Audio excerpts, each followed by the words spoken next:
Growing up as a queer Asian boy in a predominantly white neighborhood, I was bullied for what I ate, how I spoke, and how I dressed. I spent many formative teenage years isolated, and I eventually turned those experiences into inner thoughts. Now, fashion was how I turned those inner thoughts into outerwear. So for me, fashion is representation. It's representation of how I feel, it's representation of what I've been through, and it's representation of how I got through it. And now, while it wasn't always the easiest, my upbringing shaped me into the designer I am today. I learned how to survive, and I turned that into a story through clothes. My Spring-Summer 2023 collection told a story of my struggles with finding tranquility. I grew up visiting Buddhist temples every weekend with my family, and that feeling of tranquility was, and still is, unmatched.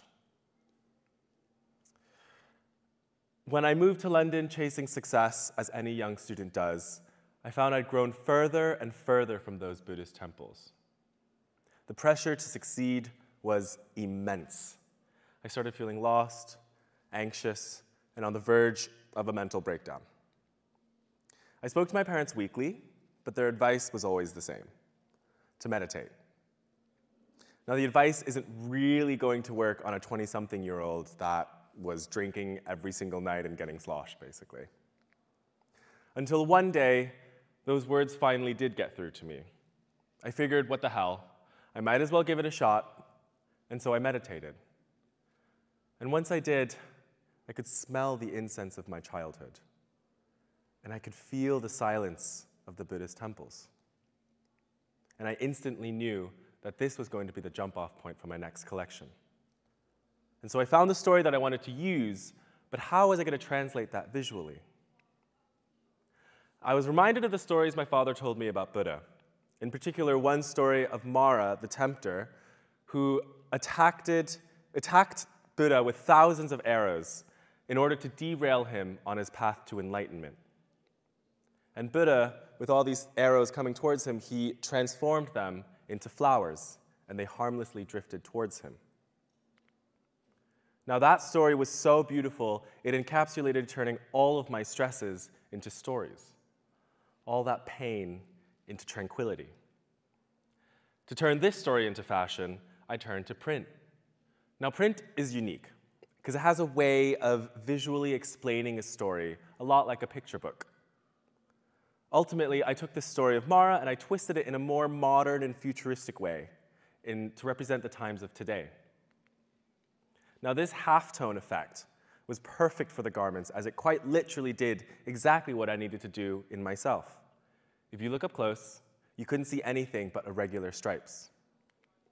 But as you stepped away, farther and farther, you'd be able to slowly see the images of flowers. This, to me, were the perfect ideals of meditation: to take you away from the everyday stresses of life and to help you see the bigger picture. Now, I felt emboldened by telling my story, so much so that I knew my next story had to go deeper. I had to be more vulnerable. So for my Fall/Winter 2023 collection, I wanted to dive into my struggles with depression.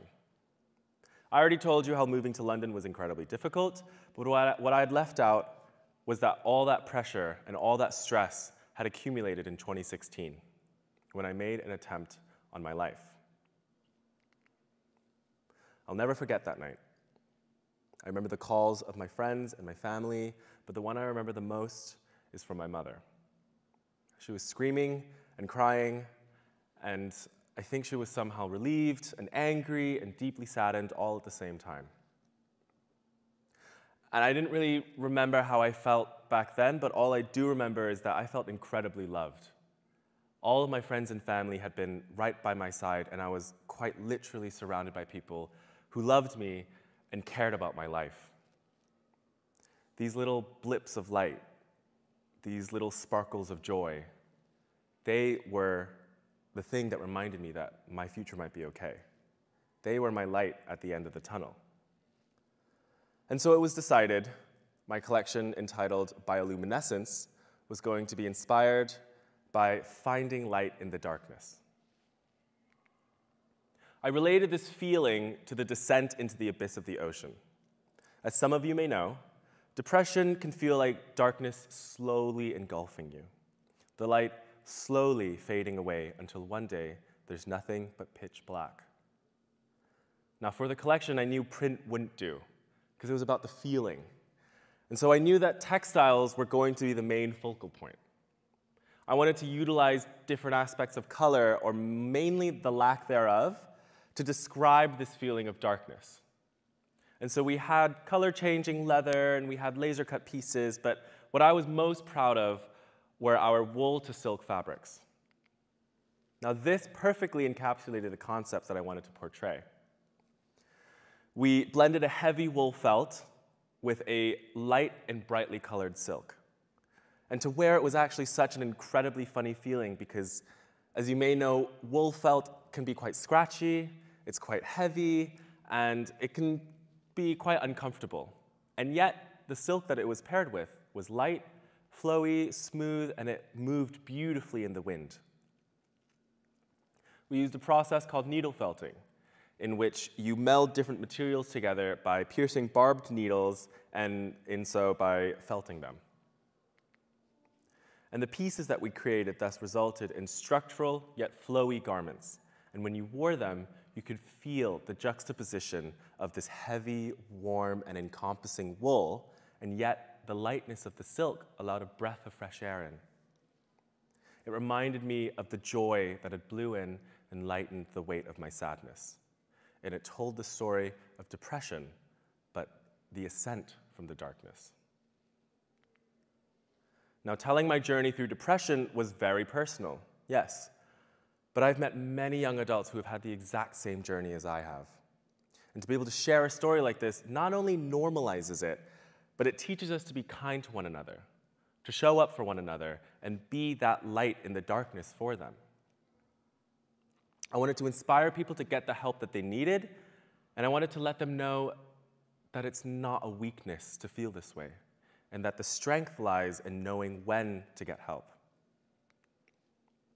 So while my previous two collections were about telling my own story, I realized that the true value of storytelling comes from how it's represented in other people's feelings. I knew I wanted my next story not only to represent my personal life, but to represent the struggles of others as well. And so therefore, my Spring-Summer 2024 collection told the story of Asian representation in pornography. As a young adolescent, you might watch porn. Porn, obviously taboo, and that's why we never speak about it, is actually incredibly important in discovering your own bodies, but also in how you view your own bodies. Now, I never saw representation of my body in pornography. Porn consisted of one conventional body type. Meanwhile, Asians were always fetishized as exotic or effeminate. And these narratives can be so detrimental to self-confidence, especially to a young teenager entering adulthood. I grew up thinking that nobody would love me for me, that people wouldn't want to date me because they have to be into Asians, or I wasn't hot enough of an Asian for them to love me. And so for this collection, I started looking for visual inspirations that would relate to that. I aimed to empower Asians and other people of color who were self-critical due to the white nature of pornography. And this led me to shunga. Shunga is an ancient erotic Japanese art form. It also led me to shibari, the erotic art form of bound bodies. These works were ideal for me as they not only portrayed images of Asians in intercourse, but also as works of art. There was a beauty to them that was beyond taboo. And so I wanted to take back these fetishes that we've been so associated with and use them as a means to retell our story and prove the beauty and the rebellion of our bodies as art. We incorporated these ideas as lace knits. For instance, 2 boys kissing, 2 women performing fellatio, and 2 men performing sodomy. These images, although incredibly erotic, graphic, and deeply inappropriate to wear in public, were also incredibly essential to the collection. So the next challenge was not only to use them, but also to balance the wearability of the garment. and therefore the imagery had to be carefully utilized to be flattering on the body, but also be unrecognizable until, again, you either stepped away and looked from afar, or you kind of knew what you were looking at. Also, we use this idea of shibari in styling as wraps around the arm and in the hair. So we had these strange and beautiful shapes that were created by Chinese ropes and knots that emulated the perverse nature of shibari. This idea of tying and restriction, that's how I felt in my own body.